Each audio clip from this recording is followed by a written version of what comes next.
Tonight on Life on the Rock, we have former Swiss Guard Thierry Roch. Brother John will tell us about Father Capodanno and much more.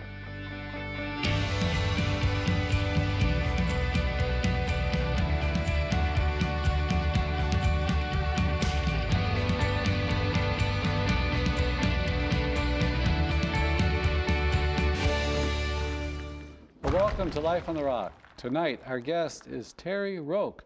He's a young man who's just completed over 2 years of service as a member of the Swiss Guard.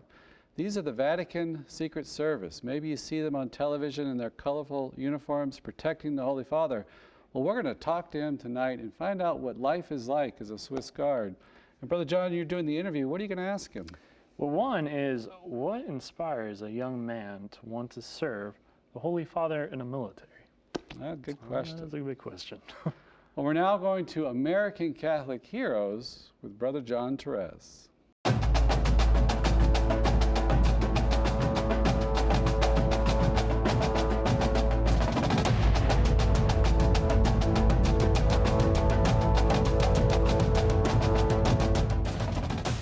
What does it take to have missionary zeal? Let's find out with Father Vincent Capodanno, also known as the Grand Padre, the recipient of the Congressional Medal of Honor during the Vietnam conflict. Well, in 1949, Father Vincent, what was then just Vincent Capodanno, entered the Foreign Mission Society known as the Maryknols. And it was there for 9 years that he was studying to become a priest and also a mission. But it was in 1958, after being ordained a priest, that he was sent overseas to Taiwan. And there he had to learn the language of the Hakka Chinese. But he also established schools, built libraries, distributed food and water, and taught the catechism to the local people there that he was called to serve. But in this great call to service in both God and country, during the Vietnam conflict, Father Vincent Capodanno had a great desire to serve the Marines there on the front line. So under the 7th Marines, he became a chaplain, and it was there that he really bonded with the men, and they had a great respect for him because he was there on the front lines through the thick and thin, through all the combat. And it was there that he would listen and pray with them and hear their needs through it all. And so the men really responded to Father Capodanno. But it was during his second tour under the 3rd Battalion of the 5th Marines that on September 4th of 1967, his company was under heavy attack from an ambush. And it was there in a no man's land that there was a wounded soldier. And at this time, Father Vincent was wounded himself, but he went out there to the wounded soldier and started administering the last rites and praying for him. It was during that time that he was killed in action. Well, 2 years later, he was posthumously awarded the Congressional Medal of Honor for his actions. So today we honor the life and the virtue of Father Vincent Capodanno. And just in recent years, his cause for canonization has also been opened.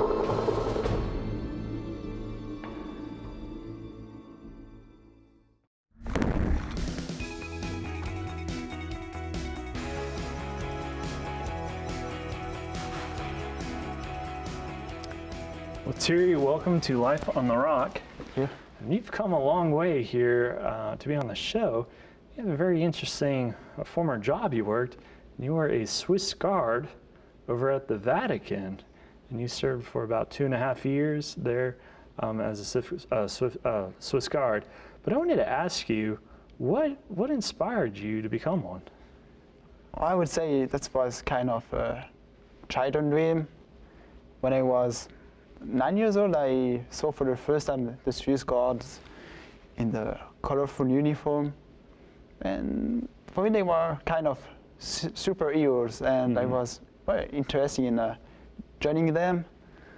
And all my life, I was just still interested in it without really practicing my faith. And I must say, after serving 2.5 years in the Swiss Guard, it's changed my life. And whenever you were growing up and thinking about the Swiss Guards, was that something you saw on TV or you read in books, or did your family, did you do like did you go out there to Rome? How did you How were you exposed to that? Actually, I've seen the first time the Swiss God when I was in Rome in 2011. Mm-hmm. But I met many people in my life who would like to join the Swiss God, but for many reasons they had to give up because they could not have all the requirements. And when I saw them in 2011, I was sure that was something for me. I felt the vocation. So you felt a calling to serve there as a Swiss Guard kind of early on. That's very interesting. That God would use you to be there as, serving as a guard there. But how did serving as a Swiss Guard, as you said earlier, how did that impact your faith? Before you said you weren't really religious, but I mean, that's a religious service you're providing. So what kind of drew you to that in regards to religion and all that? And how did that increase your faith or strengthen it? Yeah, actually, I must say before joining the Swiss Guard, I'd almost given up with the Catholic faith. I was not practicing anymore. I was not so curious about the church. And I said, but I need to find again my origins of my baptism. And joining the Swiss Guard, that was, I think, the best way, because there you are with other people from the same age, and I must say I was a bit afraid because I didn't know how the other Swiss Guard would be connected to God. And I realized after several weeks that most of them were in the same boat, just searching ourselves, the faith and the truth. Well, it's very interesting that God, would draw a young man to it's a military service there to serve as a Swiss Guard, and to increase faith and to spark curiosity or wonder, about the, I guess, big questions in life. And I always imagine when you're there on guard, are you praying, are you watching, are you just really having to be attentive to the surroundings of what's going on? And how did that really affect your prayer life as a Swiss Guard? Is there time to just kind of stand around and think, or are you really having to watch people and all that? Well, the first 2 months of the training, we go to mass every day. Our chaplain is following us, and we speak a lot about the church, about the faith, and it just helps you to be more curious. And afterwards, in the first maybe 6 months, you are doing a lot of sentinel of honor, and it's a tough duty because you need to stay on feet for sometimes 2 hours without moving, without speaking. That would be tough. And that's the moment to give that time to God, I guess. Did you find that challenging when you have to be very still, I guess, very just on guard? I mean, a lot of times we get distracted or start kind of getting itchy, but it is really a real self-discipline and really a mortification to have to be attentive like that in so many ways. And there's a lot of parallels that, how that would transfer over to the spiritual life, especially in our own prayer life, of how to really be focused with God, In the Swiss Guard, you learned a lot of important values in your future life. I mean, I learned to be determined and resistant, but I would say patient. Patience, first of all, and such values I'm still trying to use them in my daily life. And I wanted to ask you, what are the requirements to become a Swiss Guard? What do you have to do? To join the Swiss Guard, there are many requirements. You have to be Catholic, Swiss citizen, between 19 and 30 years old. You can't have any police record, or you need to be in good health. You need to have a certain size, 5 feet and 8 inches, and to have done high school diploma or professional degree. And the last thing is you can't be married when you join the Swiss Guard. But I mean, after 5 years serving the Corps, you can start a family, and usually the Vatican provides us the flat, the apartments in the Vatican too. Okay. So is it, I guess, a 1 year, 2 year, 3 year, 4 year, 5 year commitment? The or minimum life? stay is 2.5 years. 2.5 years. Well, 26 months actually. Okay. And And how old were you when you decided I want to become, a Swiss Guard? well, I started to fill the requirements when I was maybe 19. 19? Yeah, because I forgot to say, the requirement you need to have done the Swiss military, the Oh, okay. compulsory service, Interesting. and after, Have a little military background? yeah, you need to have military discipline and behavior for doing the Swiss Guard. I'm not saying that the Swiss Guard is very military. I would say it's very family Okay. atmosphere. Interesting. But you need to have a certain background because you are living 24/7 with Swiss Guard mates. You don't have any private sphere. All right. Well, And well, thank you, Thierry. And coming up next, we'll talk about the ceremonies of the Swiss Guards.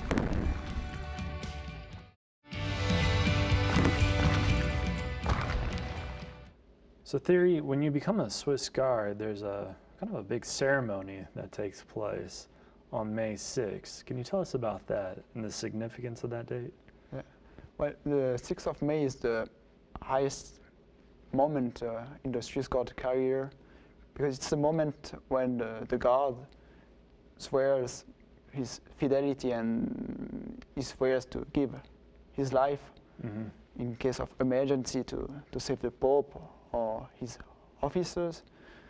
And I will always remember that day when I grasped the Swiss Guard flag and holding my 3 fingers to represent the Holy Trinity and saying the oath that I will protect the Holy Father and my officers.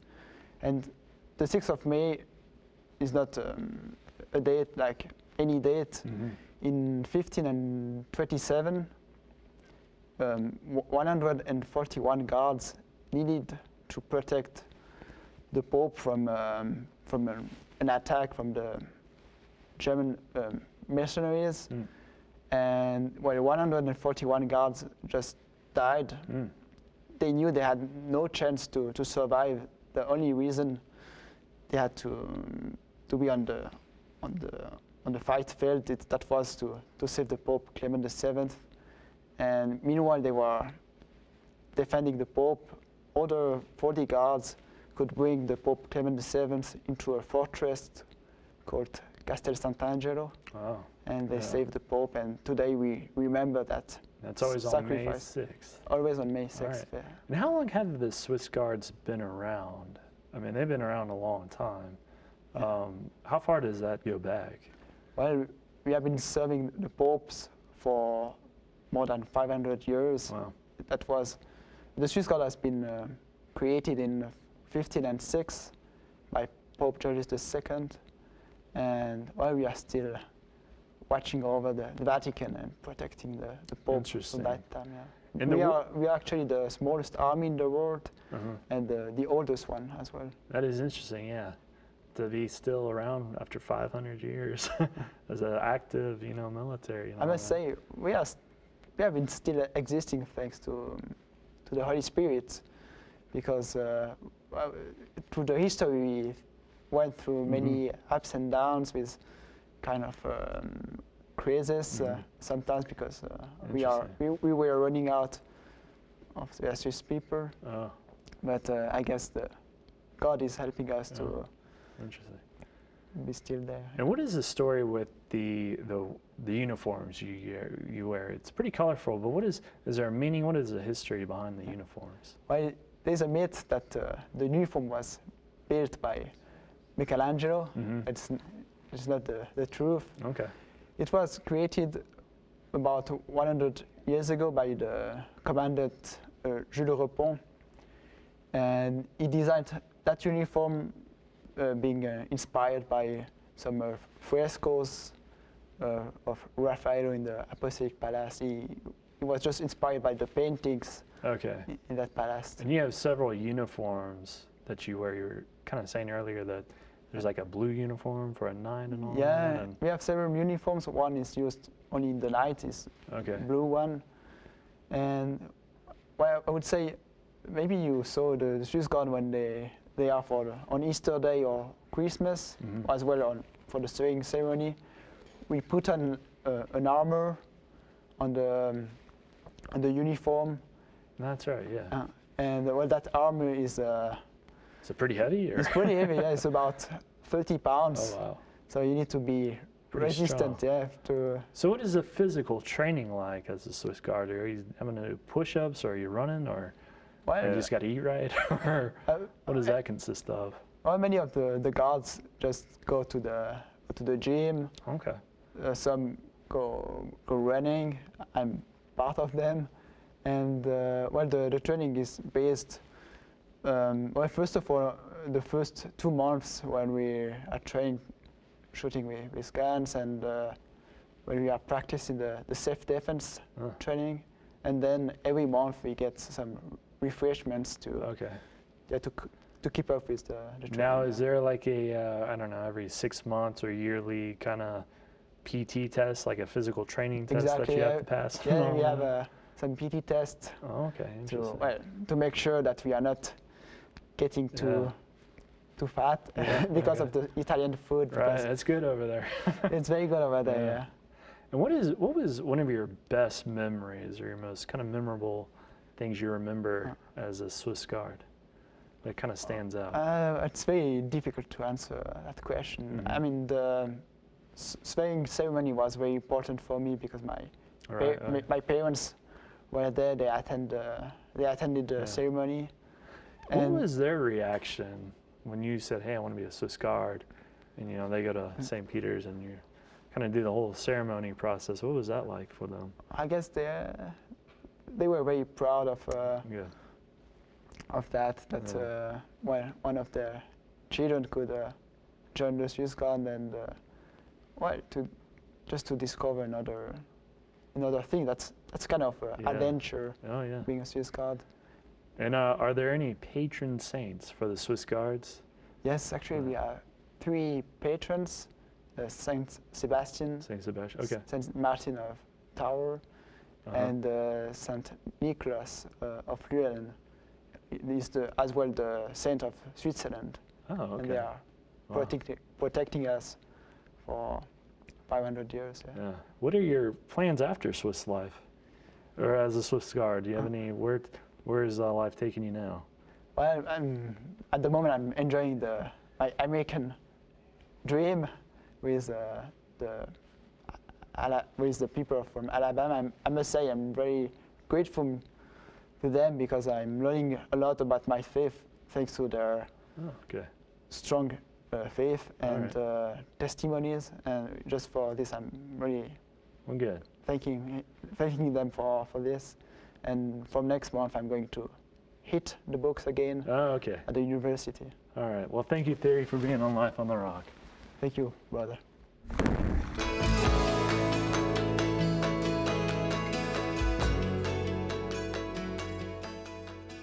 Well, I enjoyed that interview with Thierry, and it's always inspiring, to see like a young man willing to give 2 years of his life and to protect the Holy Father. He's willing to lay down his life in protection, and he's got strength about him and everything. It's a great, I think, image of just the call, especially given to men, to be willing to lay down their life for the other. That was something that really kind of hit me, was whenever he described it as a call and a vocation to go serve, the Holy Father. And I guess, with, any kind of threat can appear. And you have to be willing to literally lay down your life any kind of harm's way. And, when you're next to a public figure like the Pope or anybody, or the President, you are going to be in harm's way. And that's something that you do have to have a strong faith about. And, and a very toughness, too. Yeah. And these men are willing to do it and anticipate. I mean, they do it ahead of time. It's one thing maybe in the moment we might rise up, but willingly make that decision. Hey, I am going to do this, and I'm all in. I'm committed to this. And I know you've done a lot of research on different military chaplains. You know, a lot of inspiring stories. Maybe there's something else you can tell us about Father Capodanno as well. But what I always liked about Father Capodanno was actually his missionary spirit, his missionary zeal. And at first he went over there to Thailand, and he was serving all the people there, building libraries, getting them food and water, and just really serving just the common folk out there. But really when wartime came, his call was really, he was on the front lines, serving the men that were maybe scared or in danger, wounded, always tending to the needs of the men he was called to serve. And he was down there in the trenches in the thick of it, and eventually killed for it because of his self-sacrifice and his willingness to give himself in such a radical way. And really, even with the Swiss Guards, that is something, anytime you're dealing with the military, there is that willingness to lay down your life for someone else. That's a high calling. So. I always think of John Paul II and his quoting of Vatican II about man only finds himself through a sincere giving of himself. That is the fullness of human flourishing when we're willing to give of our very selves. That's maturity, Christian maturity, human maturity, to be willing to make that sacrifice. And most of us, it's going to be in small ways, you know, in serving others in the family, our state of life. But I think it's especially at the heart of, I dare say, the masculine genius, to be willing to lay down your life for another. And it might be over a lifetime of work and service. But that's our challenge this week, to give of yourself in your state in life, in your community, in your church, friends, family, wherever you're at, to really give of yourself. That's the very essence of masculinity. So we challenge you to live that out in your day-to-day life. And we'll send you into that vineyard with a blessing. May our Heavenly Father shine His face upon you. May He give you His peace. May Almighty God bless you, the Father, and the Son, and the Holy Spirit. We'll see you next week on Life on the Rock. You don't know what love is until you had to pay the cost.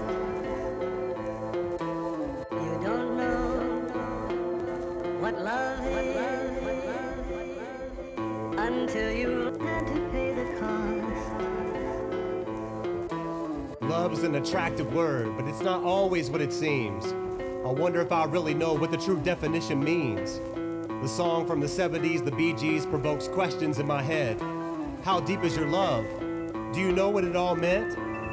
When you laid down on the floor and gave it all away, did you really count the cost? Do you really live that way? I'm looking at the cross and I'm picturing the sacred kenosis. He poured out His love in buckets, not in small doses. And the truth is, I need to keep looking right at it and seek to live passionately for the passion and not move past it. It's so easy to guard myself from the essence of sacrifice and play the same mind game and do just enough to get by. But that's not what it is to be great. It's not what it is to be a saint. I don't want to be dead bones in a box, washed white with paint. If I step out on the water, I better stop and count the cost. The stakes are too high, wandering in this land of the lost. Until you had to pay the cost.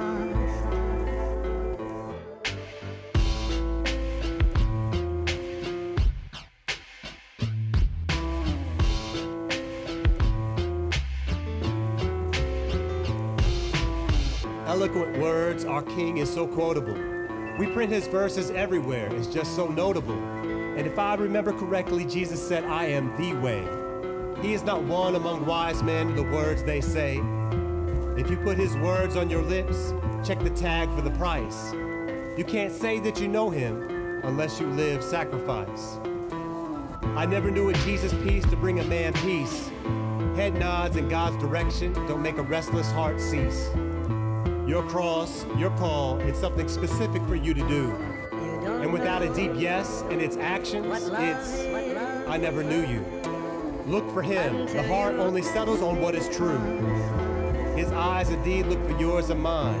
Allow Him to find you. What love is